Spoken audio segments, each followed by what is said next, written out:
After years of intensive Saturday morning research, I think I figured out the solution to my longest-running pancake problem. Namely, the problem where your first pancake is way uglier than your second pancake.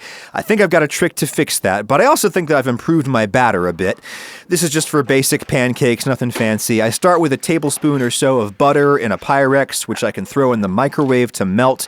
Try not to get it super hot to the point where it would prematurely cook the egg. Just to be safe, I put my tablespoon of sugar in the hot butter first to cool it down a bit. We're adding a lot of room temperature mass in there relative to the butter.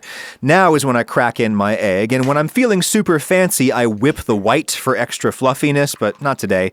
Mix that nice and smooth, which is easier to do when the mixture is still really thick before we thin it out with milk. I used to add just enough milk to get a cup of total liquid. I've since concluded that's too much egg protein relative to the total water in the recipe. The pancakes come out tough. I go up to like a cup and a half now. Metric measurements are in the description as always. More milk means more water, more steam during cooking, and a looser protein structure that just cooks up softer. Now for the small ingredients, a big splash of vanilla to make these taste like they're from an overpriced brunch restaurant or, a La Quinta. Half a teaspoon of my normal kosher salt, just a teaspoon of baking powder. I used to use more for more lift, but I was using so much that it was affecting the flavor, because baking powder has a salty, bitter taste. That's the leavening. For browning enhancement, I've taken to adding a quarter teaspoon of baking soda, not for leavening, but just to raise the pH a bit. If you have it, a tablespoon of some kind of pure starch is nice. It will make the all-purpose flour behave a bit more like cake flour, which is lower protein. It bakes up softer. It'll end up being almost a cup and a half of all-purpose flour, but I do a little at a time until I like the thickness. This is way too thin. When I first did this on the internet many years ago, a reply guy said that it was unprofessional and juvenile of me to use a fork instead of a whisk, despite, forks sharing many key properties with whisks. Dude, if you're still out there, you continue to live rent-free in my mind because I'm just so curious about your life. Like, how do you function? Anyway, this is still a little bit thinner than I like. Thicker batter means thicker pancakes, but it will thicken up more as it sits and rests, which I've also found to be really beneficial. I'm always sure now to rest the batter for at least 15 minutes before cooking. That's about the time that you need for autolysis, where water interacts with the starches and the proteins to essentially make them stickier. This helps the pancakes stretch and retain more steam bubbles when they cook. Good pancakes are easy, but they're not super quick, nor are they particularly healthy for me. When I want something quick and good for me, I turn to Hungry Root, sponsor of this video. Hungry Root is a way to get your groceries online without having to make all of the decisions yourself if you don't want to. You just tell them what your dietary goals are, how many meals you want to cook from scratch versus how many semi-prepared meals versus fully prepared meals and snacks. Hungry Root has it all, whether you want to keep it vegan or gluten-free, whatever common restriction you have. Here's my recipe card for the fresh meals that I asked for. Ooh, lamb. And then we've got the prepackaged sweets and snacks they sent. Our favorite are these seed and nut flour crackers, and you know about Lauren and her granola.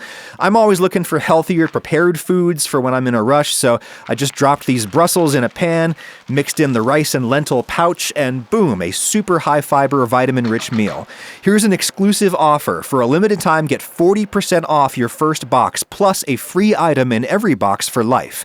Hit my link below or go to hungryroot.com and use code Ragusia. That's 40% off your first box and a free item of your choice for life at hungryroot.com with code Ragusia. Thank you, Hungry Root. Anyway, I'm using my old nonstick griddle. I find that I get more even cooking if I let it heat up longer and slower heat for a longer time, and I still use butter as my thermometer. When it browns, but not instantly, that's perfect, and on goes some batter.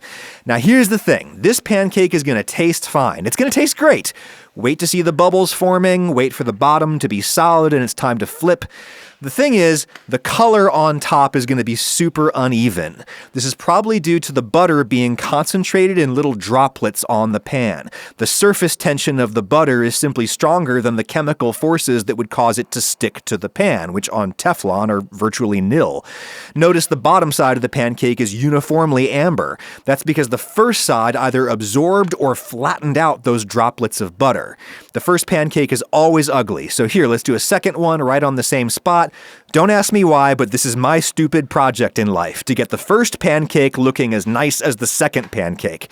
Are we sure that the butter is the problem? Well, let's re-butter the surface on this already used pan, change no other variables, and then, yeah, the butter seems to cause the uneven color. Let's wash it all off thoroughly and then try again.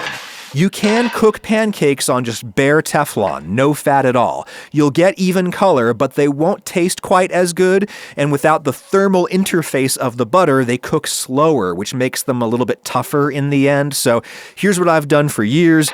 Butter the pan and then wipe it, trying to smash the butter into an even layer that is as thin and minimal as possible. No big droplets. Will this get us nice even surface browning? Not really. I mean, it's better, but it's still super patchy, which doesn't actually matter except for some reason that I've decided that it does. Nice puffing on that pancake, though. You get that from the extra milk and the extra resting time on the batter, also from being as aggressive as you can with your heat, just to make steam. Okay, now here's the trick that really helps with the color. I'm starting with a clean pan, no cheating.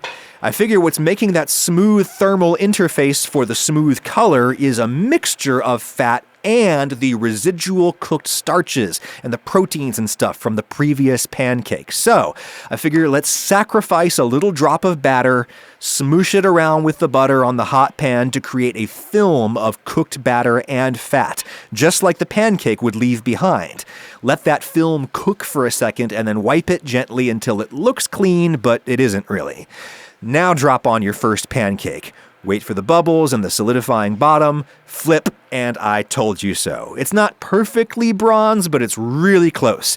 That is the best trick I've got for this admittedly silly problem of ugly first pancakes. However, you could instead just serve your ugly first pancake bottoms up, because the bottom will always be perfectly amber.